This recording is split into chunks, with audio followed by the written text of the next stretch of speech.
200 কোটি রুপি আর্থিক জালিয়াতির মামলায় বর্তমানে দিল্লির মন্ডোলি জেলে বন্দী আছেন বলিউড অভিনেত্রী জ্যাকুলিন ফার্নান্দেজের কথিত প্রেমিক সুকেশ চন্দ্রশেখর।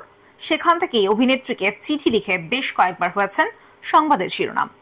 এবার যুক্তরাষ্ট্রের সদ্য বিজয়ী প্রেসিডেন্ট ডোনাল্ড ট্রাম্পকে চিঠি লিখলেন সুকেশ। চিঠিতে ট্রাম্পকে বড় ভাই সম্বোধন করে শুধু অভিনন্দন জানাননি, সঙ্গে জ্যাকুলিনের জন্য হলিউডে 1000 কোটি রুপি বিনিয়োগের পরিকল্পনাও জানান তিনি।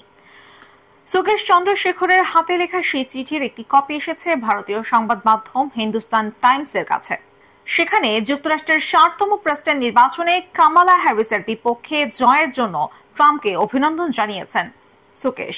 ট্রাম্পের সঙ্গে 10 বছর আগের সাক্ষাতের স্মৃতিও সামনে আনেন তিনি।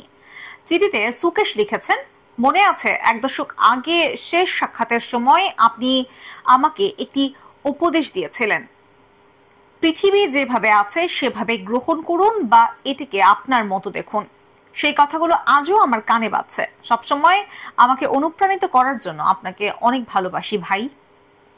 জ্যাকুলিনের জন্য হলিউডে বড় অঙ্কের বিনিয়োগের পরিকল্পনা করছেন সুকেশ। তার লেখায় আপনার অন্য আরেকটি উপদেশ মনে আছে, আপনার নারীকে সর্বদা মর্যাদা দিন এবং তাকে সবসময় বিশেষ অনুভব করান।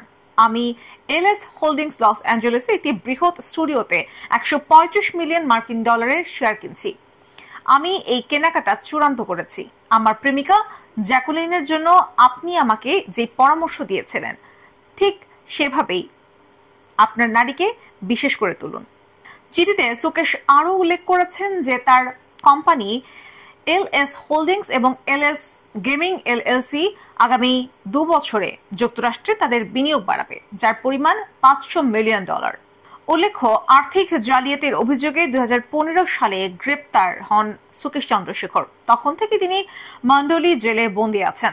ভারতের এনফোর্সমেন্ট ডিরেক্টরেটের অপরাধে তদন্তের সময় জ্যাকুলিন ফার্নান্দেজের নাম উঠে আসে। সুকেশ দাবি করেন অভিনেত্রীর সঙ্গে ডেটিং করেছেন তিনি।